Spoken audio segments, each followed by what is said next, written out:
Bloomberg Audio Studios. Podcasts, radio, news. Tracy, are we still doing this? It seems like it. Actually, what is this supposed to be? Is this a Cold War bunker or something like that? That's a good question. Maybe it's a vault or the Vienna sewage system, like in The Third Man. Do you remember that? That was a good movie. I should see that. Okay, but in this episode, we've moved on from the immediate post-war period. We are now in the 1960s, a turbulent time for society and politics, but also for Eurodollars, which are the subject of our special series. Yep, this is the second installment of our three-part history of Eurodollars. If you haven't listened to our first episode, you should definitely go back and find it. We have been tracing the origins of this very particular and special form of money to better understand how it came to be and what it actually does. And our first episode looked at the creation of Eurodollars and their perhaps unexpected communist connections. Yep, that's right. And now we're going to turn the page, new decade, a new chapter in Eurodollars' existence. There's something else new that happens right around this time. So dollar swap lines get created. Do you remember those, Joe? I read about them in that Adam Tooze book, Crashed. But yes, they were big in 2008, then again in 2020, also the Eurozone crisis. They're basically something that no one ever talks or thinks about outside of a crisis. Yeah, I think that's right. So they are dollar borrowing lines for other central banks. And I've seen swap lines described as the international lender of last resort. They tend to, as you mentioned, get tapped during big emergencies. That's when we hear about them. But swap lines basically allow central banks to exchange currencies. And in this case, it is all about getting dollars. And as a reminder, our storytellers for these episodes are Lev Menand and Josh Younger. I'm Lev Menand. I'm a law professor at Columbia Law School, where I study money and banking and the history of central banking. I'm Josh Younger. I'm a policy advisor at the Federal Reserve Bank of New York, and the views I am going to express are my own and not necessarily those of the Federal Reserve Bank of New York or the Federal Reserve System. When we left off, we were at the end of the 1950s. The Eurodollar market was just $1 billion or so, but it's grown from pretty much nothing. And so it's starting to attract more attention from policymakers at central banks. And now, as we enter the 1960s, Eurodollars are even going to hit mainstream politics. Let's take a listen.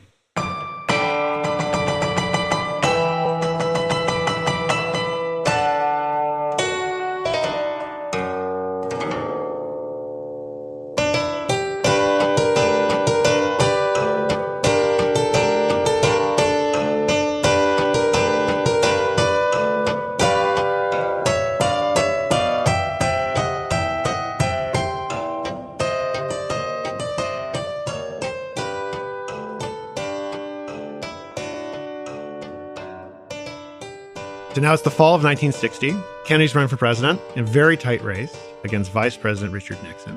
And in the background, the monetary system is in crisis. And it's really showing signs, not just of fatigue, but of potential collapse.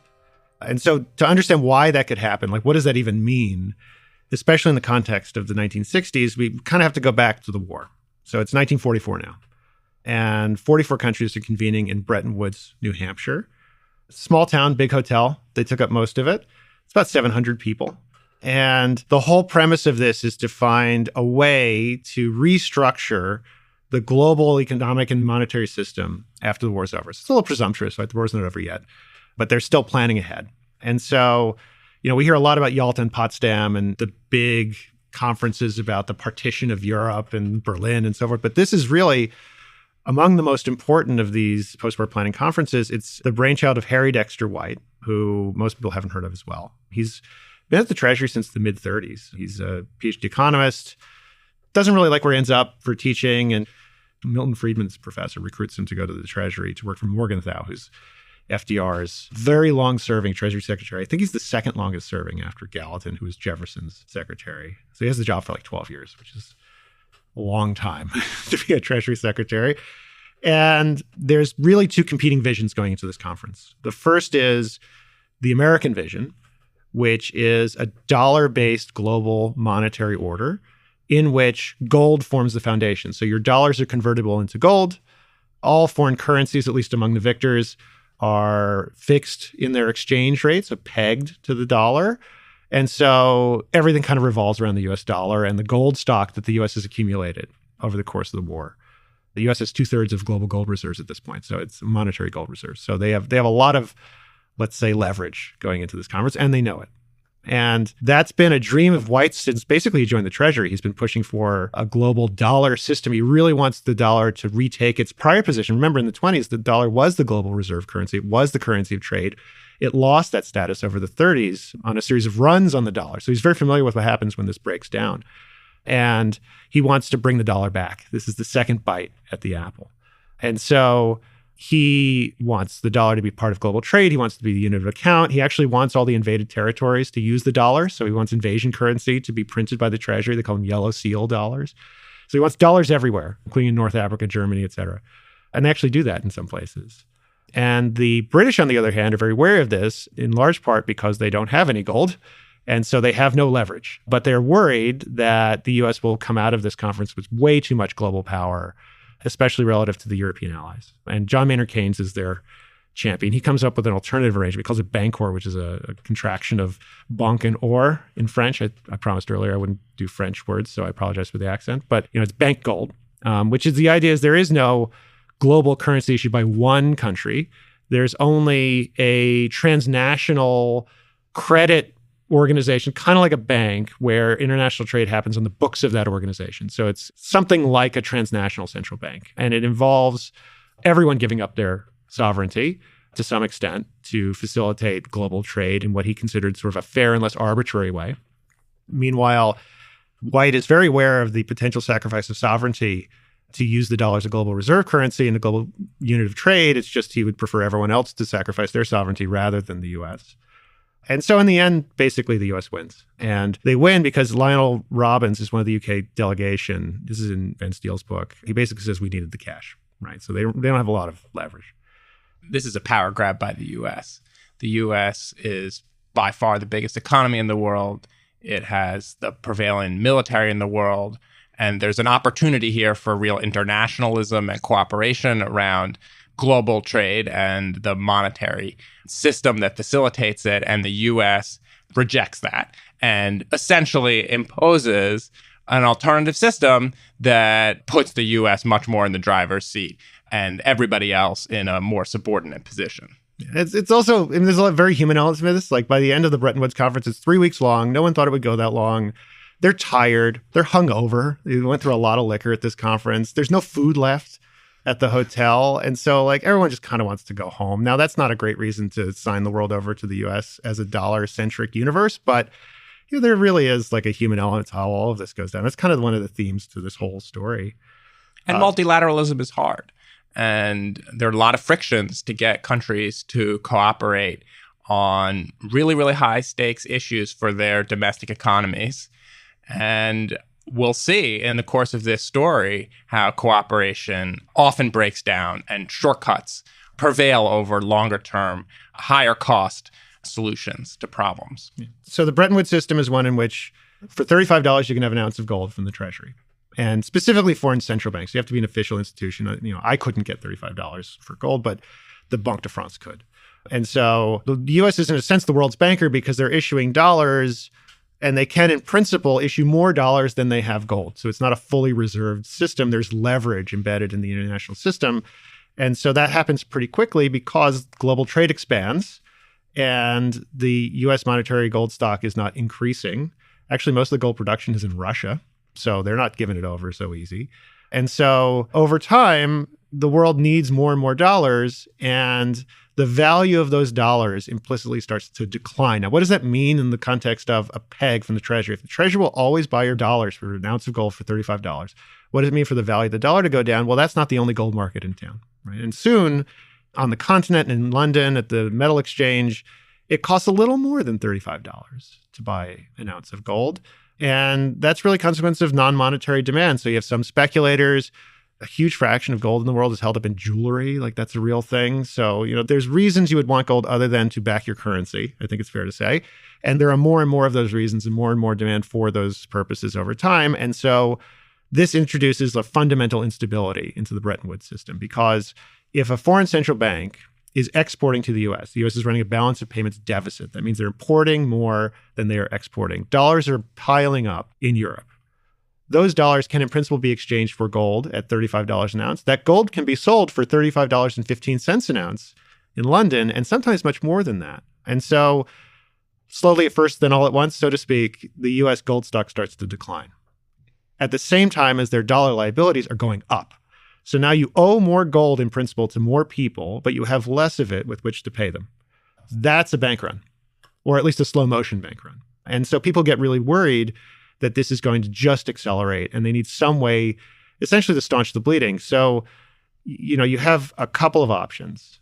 And I should say this becomes an election issue in Kennedy-Nixon. I mean, it comes up in the third debate.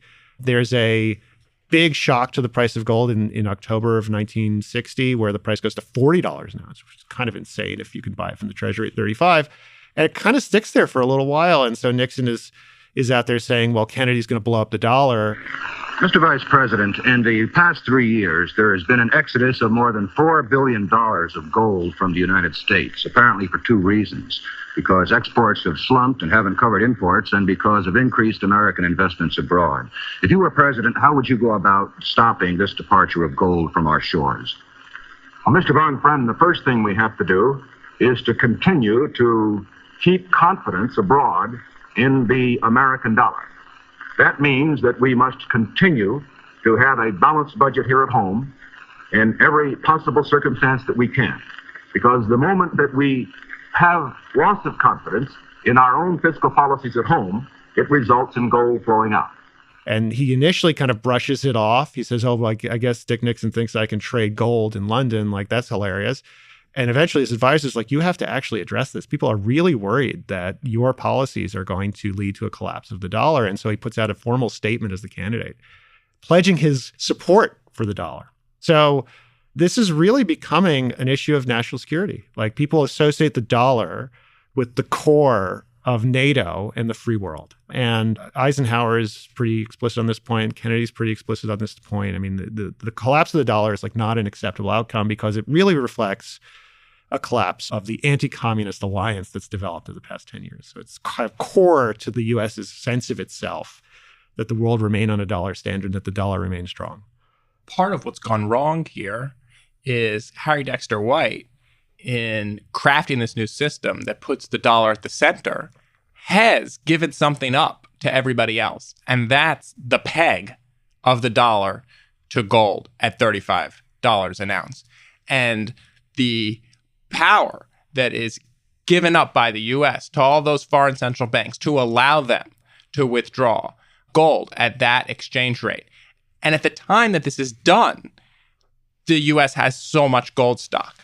But what has happened is we have recreated 19th century conditions by essentially bringing back a gold standard and the rigidity that goes with it and the runnability on the currency that goes with it. We're not used to the idea of running on the currency in the United States today.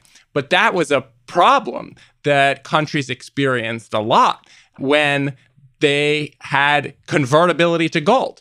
And so we're in the post-war world here, and we have brought back convertibility to gold, all the risks that go with it and the rigidity that goes with it, because we no longer have the ability to control the elasticity of the money supply. There's this sort of bomb built into the system where if everybody decides to redeem all at once, the money supply is going to start contracting rapidly. You're going to have a crisis of confidence. And so here we are in 1960, in some sense at the apex of U.S. power, confronting the possibility that we could be in 1932 all over again with a series of withdrawals and the U.S. dollar breaking the peg. And that comes to take on this great significance, the idea that we won't be able to maintain the peg. Of course, from an optimal design perspective, you really want to be able to adjust that peg. But you've said it's going to be $35. And now suddenly in the Cold War world, in global politics, And even in domestic politics, this idea of the dollar maintaining its value takes on this great sense of significance, and increasingly U.S. policymakers are in a bind.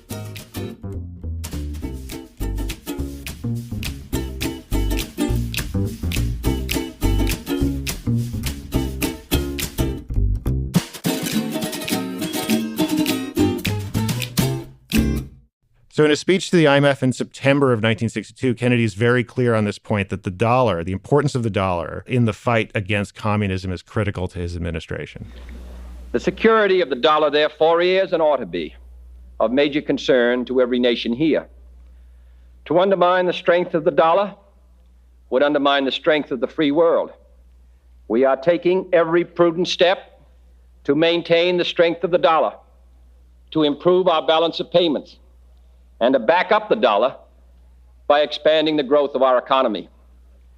We are pledged to keep the dollar fully convertible into gold and to back that pledge with all our resources of gold and credit. This is the thing. You can fix the problem one of two ways. You can change the peg / change the system, or you can find ways to reinforce it through sort of makeshift measures. These are the shortcuts, right? And so Kennedy thinks this issue is public enemy number two. Number one is nuclear war. Number two is the stability of the dollar. He actually tells Arthur Schlesinger this over the course of the campaign and then into his early presidency. And so the question is, how do you do it? So among those two options, he commissions a task force. He's elected. He turns to Adlai Stevenson and he says, what do I need to focus on? And Stevenson says, definitely the dollar. In fact, this whole system isn't working, so we probably want to think about a new one. And Kennedy doesn't like that answer because Kennedy is sensitive to a lot of different things. One is he's portrayed as young and inexperienced. There's actually memos in the campaign about how to deal with the youth and inexperience issue. And so he's very sensitive to any sense that he's not up to the job. And he tells his advisors, if this thing falls apart, it's going to be on me. Right. And so he doesn't like that generically. He's also fundamentally an institutionalist. He doesn't love the idea of dramatic change. He doesn't like taking those risks. And so he basically doesn't like what Stevenson and George Ball have to say. So he says, I want a new report. So he gets Alan Spruill, who's the outgoing, I think he'd left a couple of years earlier, president of the New York Fed, to write a different report. And that new report says, don't mess with it. It's probably fine. It's not a crisis. The public's impressions are wrong, but you need to address this forcefully, but don't do anything drastic. And so he basically takes that to heart implicitly. The question is, who's going to execute on this? And you think about this from the perspective of Kennedy, who's just been put into this very difficult job. And his advisors come to him and say, actually, we have an international monetary system with a basic flaw in it, which is the dollar is pegged to gold at $35 an ounce. And it's ultimately going to have to break that peg. This system doesn't work. We should do something else. You're like, is there some way to keep the thing going? And that's what leads to the second report. And that's what leads to the growth of the Eurodollar market, because it turns out that the way to keep the thing going is to develop this offshore dollar alternative. Yeah. So now we can meet some actual characters in this story. So there's the Treasury team that comes in with Kennedy is headed by, at least with respect to this issue, is two people in particular. One's Douglas Dillon of Dillon Reed. His father founded Dillon Reed. He's one of the wealthiest people in the United States, the former ambassador to France. And he was selected in part because he owned a vineyard, Haut-Brion, actually, so a very well-known vineyard in Bordeaux. So he had French roots, sort of, and does a good job. He's put at state. He's a contender for Secretary of State when Dulles leaves. He ultimately doesn't get the job, but Kennedy wants to put someone at Treasury who has a good business reputation, who is well-respected, has government experience, and people generally like this guy. And he's seen as one of those consummate bureaucrats who's sharp and thoughtful and a good listener and clear and all of those things. And so he brings with him Bob Russa. Bob Russa is from the New York Fed. He actually served in the Second World War under Charlie Kindleberger. Charlie Kindleberger is the father, in some sense, of the idea of the dollar as a key currency, or at least a big proponent of it. But they were doing strategic bombing targets together. Kindleberger was his commanding officer. So he had some connections to this idea through his wartime experience of a global dollar system. And their bias, both of them, is to reinforce the existing system. They kind of want to find a way to save the Bretton Woods arrangement. So here's Bob Russa looking back from a few years later. We got them to recognize after the big flurry that came ahead October 20th, 1964, when the market went up to a $40 price. At that time, that was looked as though it was quite a threat to the stability of the monetary gold price, and got them alarmed.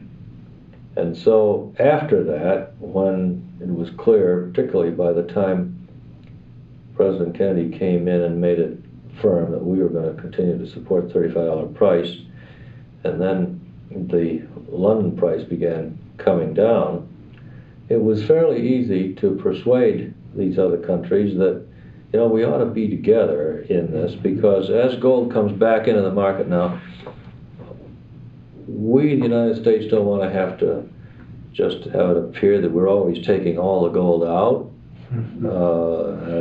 putting it in sometimes too, of course, but why don't we share this as a buying pool? When it comes into the market at 35, then we won't be in there bidding against each other. It'll be an orderly arrangement. It'll be a little bit of like a cartel, but in the interests of the world monetary system. On the other side, you have Walter Heller. Walter Heller is the chair of the Council of Economic Advisors. Kennedy's trying to balance out Dillon's like somewhat conservative Eisenhower administration reputation with someone who's much more on the New Deal liberal side of things. And the New York Times calls him a prototype of the liberal economist. Right? He's very well known for his tax policy views, and he often talks in terms of human flourishing. Right? We should adjust the tax code to promote human flourishing. And he brings with him Jim Tobin, who is a very well-respected economist. He won the James Bay Clark Medal, which is kind of like a Nobel Prize-ish thing, in 1955. So he's already very well established. And he comes in as one of the economists on the council, and in particular, the one tasked with international issues. And so they think this whole thing is flawed from the start. And their push to the president-elect and eventually the president is to do something brand new and think about all kinds of different arrangements. Heller sends out a ton of memos that kind of list. He says he does it with Russa, but it's clear like who's who in this. And it turns into a pretty contentious argument. I mean, there's actually in the Kennedy Library archives, they have little political cartoons the Deputy National Security Advisor drew making fun of Bob Russa and like all the stuff he's trying to do at the same time. And in some of these memos, they're kind of derogatory, like, you know, no one really believes what this guy is writing. So there's a lot of tension between the Treasury and the White House. Kennedy appoints Dillon, who is a prominent member of the opposing political party. So here we have this new Democratic administration coming in, and one of the most important cabinet posts goes to a very wealthy Wall Street scion from the other political party. And so the battle within the administration is also for the future of financial policy in the Democratic Party, where you have the New Deal liberals, the FDR crew, fighting this basically interloper who's Dillon and losing. Because time and again, as Kennedy himself notes, Dillon thwarts the New Deal liberal economists in the administration. And Dillon is the one who ultimately crafts the policy of the administration and the policy that comes to dominate Democratic administrations that succeed Kennedy as well. And so this is a very important turning point in how the executive branch in Democratic administrations approaches financial policy. And it's no longer the FDR vision that is in the driver's seat. And ultimately, every time they're pitted against each other, the Treasury basically wins those arguments because the Treasury is advocating stability. And the CEA, the Council of Economic Advisors, is advocating upheaval. Now, maybe productive upheaval, but something very dramatic. And so Kennedy really isn't predisposed to go with the upheaval side of things. And they keep it up, but ultimately he wants to reinforce the existing system. So the question is, how do they do that? How do Eurodollars come in? So the first thing they do is they try to figure out what Eurodollars can do for them. And the key here is to keep a global dollar system, but to have it all offshore. Because one of the big problems with the balance of payments is that Americans are investing overseas, which means pushing dollars out of the US and taking in financial assets. So the dollars are leaving, financial assets are coming in, and that's a big source of the flood of dollars into Europe and the risk that those dollars will then be turned into gold. And so you basically want to push all of that activity. All those foreign corporations that want to borrow dollars, don't borrow them in New York, borrow them in London. And there's two ways to do that. One is you can provide incentives to push that activity offshore. They do that using the tax code. And the second is to make the euro banks, the eurodollar issuing banks, more attractive to potential investors so they can grow their business. Because if you want to take U.S. financial activity and push it offshore, you need to make sure the eurodollar system can accept it, can grow to accommodate a much higher volume of transactions. And whenever banks take on more liabilities, which is the same as taking in deposits, the risk of a run grows. And so this is where people become very acutely aware of the risk that Lev talked about, which is in the US, if you have liquidity problems, you can go to the Fed. In Europe, if you have dollar liquidity problems, there's nowhere to go. The goal here is not to get U.S. financial activity offshore for its own sake. The goal is very much to stop holders of dollars, especially foreign central banks, from going to the gold window at the U.S. Treasury and draining our increasingly shrinking gold reserves. And so this is a sort of a two-step move. We're going to have new investment opportunities so that you don't want to go and withdraw the gold, so that you hold your dollar balances offshore. We're going to build up this market. It's going to be what they call the outer defenses of essentially the Bretton Woods international monetary system. It's basically what Sproul advocates in his report. It's all about confidence, right? So we don't actually need to provide anything other than assurances that someone's going to have their back. Because this was always a concern when the eurodollar market was growing, is that, who's going to solve the problem of liquidity if everyone goes to their Eurobank at the same time? And so what Dillon and Russo come up with is the swap lines. Now, the swap lines are initially from the Exchange Stabilization Fund, which was created in the 30s to intervene in foreign exchange markets. So it allows the U.S. government to buy foreign currency. Buying foreign currency is the same as giving other people dollars, right? You're just saying, I need something in return. It might as well be sterling or francs or something like that. Now, the problem for Dillon and Russo is the ESF is what's called a funded vehicle, meaning it only has so much money. And by the early 60s, they've made a bunch of commitments to Latin American countries that basically mean there's no gunpowder left. And the resources they have at their disposal through the ESF, which is controlled by the Treasury, are minimal. But guess who has essentially infinite resources when it comes to printing money is the central bank. And so they want to be able to intervene in foreign exchange markets, which is a different word for lending dollars to foreign central banks that could then lend them to eurodollar issuers. And so if a Eurobank comes into trouble, which they will do with some frequency throughout the 60s, they go to their central bank and say, I need dollars. That central bank goes to the Fed, in this case, and say, I need dollars. And so you can lend those dollars that effectively backstop non-US banks. So they do it through a swap transaction, but that's just the way they structure it. The question is the Fed comfortable with this? Because they had done some foreign exchange transactions in the past, but it wasn't really a core part of what they did previously, and they didn't have a standing authorization to do what are called open market operations in foreign currencies. So these swaps are a new kind of open market operation that the committee, the FOMC, the Federal Open Market Committee, needs to decide is legally authorized, is within their mandate, is something they're comfortable with from the policy perspective. And Bill Martin is the chair of the Fed. He's been the chair for a while at this point. He's actually the Treasury negotiator for the Federal Reserve Treasury Accord that depegs the bond market after the Second World War. So he's been around DC a lot. He's a very well-known character. He's a very powerful chairman.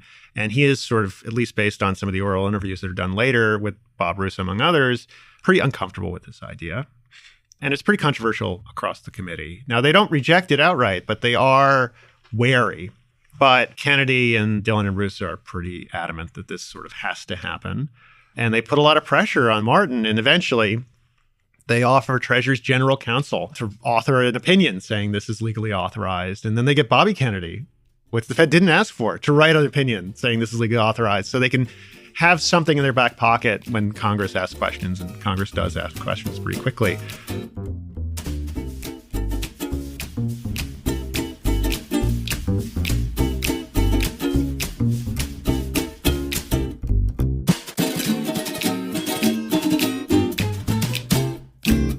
In one of his oral history interviews, Russo remembers the debate and the Fed's concerns in particular. Getting the swap started, there were two problems. Of course, other countries were suspicious of that too, didn't know quite what we had in mind. And incidentally, I had to research the existing legislation very carefully, but I discovered that we didn't need laws. I could go ahead and do it under present legislation. I had to get a ruling from the General Counsel. The Federal Reserve was very suspicious and reluctant. You know, it's a big body, people from all over the country, and you can't sit down and explain it all to them all at once and expect it to go across. So I figured, and Dylan certainly agreed with this, what we had to do was prove it to him. What we had to do there with the Fed was get going by having the New York Fed, through Coombs, arrange a swap line with this bank or that central bank using Treasury money. The Treasury didn't have very much money. In the stabilization fund at that time, in free money, we had less than $300 million. But I did a little bit of double counting. You know, I'd make a deal with Germany for $100 million and France for $50 million and England for $50 million and maybe add it up to $400 or $500 million, always assuming I'd never have to use them all at once. I got up to $1 billion by the end of the first year, and we had used them a little by that time, not for the U.S., but for the British. And it had proved itself enough so that we could then go to the Federal Reserve and say, look, this is a perfectly workable arrangement. These are short-term. You get the deposit of another currency when we pay out ours. This is ideal for the central bank to do. And you can see why they're worried about this, right? In the 1930s, Congress sets up the Exchange Stabilization Fund and puts it in the Treasury Department, limits its funding, and says this is the way the U.S. government is going to manage exchange fluctuation of the dollar against other currencies. And now we have the Treasury going to the Fed and saying, we don't have enough gunpowder. Can you do it for us? So the Fed might think, well, go to Congress and get more appropriation. You're kind of putting us in a tight spot here. This is just sort of also stage one, which is the foreign exchange swap lines. There becomes an additional pressure point for the Fed, which is the swap lines that are also set up in parallel to support Eurodollar issuance overseas. So the sort of conventional swap lines, the sort of standard account of this period when the swap lines are set up, it's all focused on replacing the ESF to intervene in foreign exchange markets. But they set up these parallel swap lines that are about lending dollars to foreign central banks. And there you have the Fed also in a spot because the Federal Reserve Act was not set up with the idea in mind that the Federal Reserve would be essentially facilitating the backstopping of Eurodollar issuers in overseas markets. But the Treasury is gung-ho, and this is existential for the administration because they have tied themselves to the mast of the $35 peg, and they are afraid of both the political and financial consequences of showing any weakness. And so just even to have the Treasury Secretary go to Congress and say, we don't have enough resources in the ESF, they would be afraid about the lack of confidence that might signal to the market about the American ability to keep to the $35.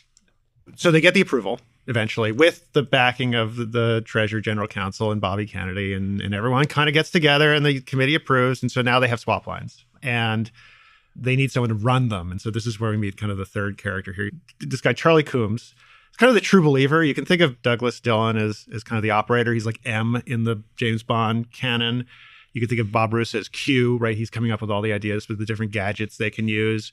But 007 is Charlie Coombs. Francis Schott was his liaison with the Treasury in those early years, and he remembers Coombs as a quote-unquote CIA-type operator. Well, he was a pretty complex personality, but underneath it all, he was a CIA-type operator. He was a discreet spy who had the national interest of the United States, which he thought he knew exactly what it was at heart, and who was willing to do almost anything in order to achieve those objectives. He was a true operator. And now we don't know this for sure, but he was actually counterintelligence during the Second World War. He ends up in Greece in 1947, right after the Civil War starts. That's the origins of containment. It's the first CIA hot zone, they called it. And then he comes back to New York. He's a PhD economist and gets Bob Roos's old job, actually. He was Roos's deputy, and then he gets Roos's job, and then he's selected as the special manager for foreign exchange in 1962. Now, the system open market account manager manages the bond portfolio, still does, but they create a new position that's very senior in the organization called a special manager for foreign exchange, and his job is to negotiate and operate the swap lines. And the understanding seems to have been that the Treasury would call the shots. They're what one of their former officers, who was actually the gopher between the Treasury and the Fed, described as the Treasury having political authority and the Fed having technical authority, meaning the Treasury is ultimately calling the shots for who gets what when, and the Fed goes out and makes that happen. Now, we just know that from one oral interview, so like what actually happened on a day-to-day basis is harder to say, but it was generally acknowledged, and Russo represents to Kennedy the fact that Treasury is sort of in charge of international relations in a financial context. And so Charlie runs around Europe setting up swap lines. He starts with London and Paris and the usual places. He also ends up in Basel, Switzerland. Now, Basel, Switzerland is the headquarters of the Bank for International Settlements, which is an old institution. It comes from, I think, 1931 it's founded, and it's essentially a bank to central banks. So it's a convening point for central banks. Still is. It's a very important institution.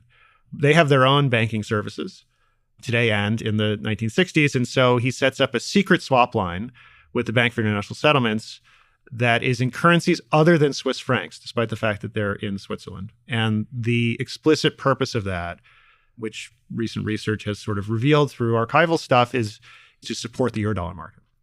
And they do that in Switzerland. They do it around year end, sort of seasonal stringency. They provide liquidity to the Eurodollar market. So they're actively supporting the stability of Euro banks as soon as these swap lines are in place. They're relatively active use. And so now you have this reciprocal credit agreement network. That's what they call it. They didn't call them swap lines at the time. Kennedy tells Congress about this in his balance of payments message. And he's like very proud of this as like one of the clever, effective backstops to the global dollar system, because now the U.S. can use the firepower of its central bank to keep the dollar stable and strong internationally.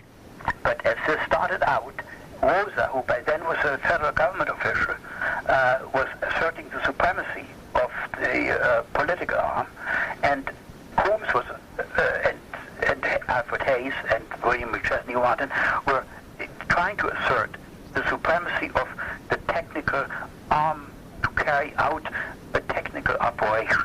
You know what I mean? Holmes and his associates were trying to make this look like you have to be really good foreign exchange man and know the markets in order to know what you're doing. And Rosa and Dillon were saying, buzz off. This is you're intruding on foreign policy territory, and we know best what to do. You know, this is the point where the system can really grow. So Eurodollars now have implicit backing from the Federal Reserve, or at least by arm's length through the BIS. They have a source of liquidity in dollars, and so they grow rapidly. And the interest equalization tax, which is the mechanism by which they pushed some of this financial activity offshore, provides yet another use case. Euro bonds are issued, which is just dollar-denominated bonds listed in Europe, funded with Eurodollars. The proceeds of those raises go into the Eurodollar system, and everything's kind of set up for a virtuous cycle. And by the end of the decade, it's a massive market. You go from like half a tether to a Bank of America. Yeah, in 1970, it's a $70 billion market. If you size that to the U.S. economy, it's about $1.8 trillion in today's standards. So it's a very big market by the end of the decade, and it's starting to be more trouble than it's worth. So there have been warnings along the way. This thing might be a problem. It's funding speculation, potentially against the dollar. It's somewhat unstable. Regulations are not uniform. There are some attempts to control it, but the U.S. kind of juices it a bit by Regulation Q is adjusted in a way that facilitates Eurodollars. Now, there are reasons for that made sense domestically, but they're willing to let the Eurodollar market grow. They don't really put reserve requirements on it. And actually, Martin is quite resistant even to putting reserve requirements on U.S. bank branches that are raising Eurodollars. He tends not to bring the issue up in meetings. And now you have this, let's call it 1.8 trillion in today's terms, growing 25% a year. And people are starting to get worried, like really worried. And the French foreign minister who coined the term exorbitant privilege calls it a hydra-headed monster. Right? And this is now people are getting worried that the system is going to eat itself. So this is such a successful solution to the immediate problem of offshoring U.S. financial activity that by the end of the decade, you have continued gold outflows, funded in part by speculation through the Eurodollar market and rapid movements of capital between different places searching for either safety or higher interest rates or both. And so the whole system is getting very unstable because at some point, one of these two things has to give. Either Eurodollars have to be controlled or the system has to get completely reworked. And it's unclear in the early 70s which of these two forces is going to prevail.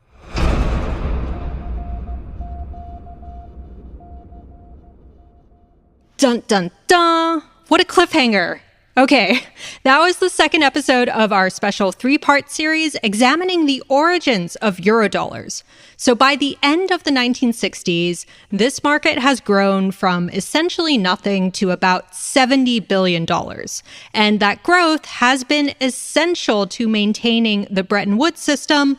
But the question is, at what cost? Next time, things are about to get a little crazy as we head into the 1970s and beyond. Just sort of a wild decade, I think, for monetary policy. Nixon famously shaking up the entire post-war monetary system. People love to talk about the Nixon gold shock, like what happened in 1971. All these great wild charts, they're always floating around on gold and crypto Twitter. But if I'm being honest, I have very little understanding of what that actually was, why he did it, what it meant, why it was done, and so forth. So I'm looking forward to finding out. Yeah, there's the gold shock, and there's an oil shock, and there's also a kind of financial shock in the form of a somewhat mysterious bank collapse. And we hope you'll join us for the third installment in our ongoing series in which Josh Younger and Lev Menand continue the story of Eurodollars. But in the meantime, this has been another episode of the Odd Lots podcast. I'm Tracy Alloway. You can follow me at Tracy Alloway. And I'm Joe Weisenthal. You can follow me at The Stalwart. Follow one of our special guests, Lev Menand. He's at Lev Menand. Our other special guest, Josh Younger. He's not on Twitter. Thanks to our producers, Kerman Rodriguez at Kerman Ehrman, Dashiell Bennett at Dashbot, and Kel Brooks at Kel Brooks. And special thanks to our sound engineer, Blake Maples. For more Odd Lots content, go to Bloomberg.com/oddlots, where we have transcripts, a blog, and a daily newsletter. And you can chat about all of these topics 24/7 in our Discord, discord.gg/oddlots. And if you enjoy Odd Lots, if you like it when we bring you the hidden history of Eurodollars, then please leave us a positive review on your favorite podcast platform. And remember, if you are a Bloomberg subscriber, you can listen to all of our episodes absolutely ad-free. All you need to do is find the Bloomberg channel on Apple Podcasts and follow the instructions there. Thanks for listening.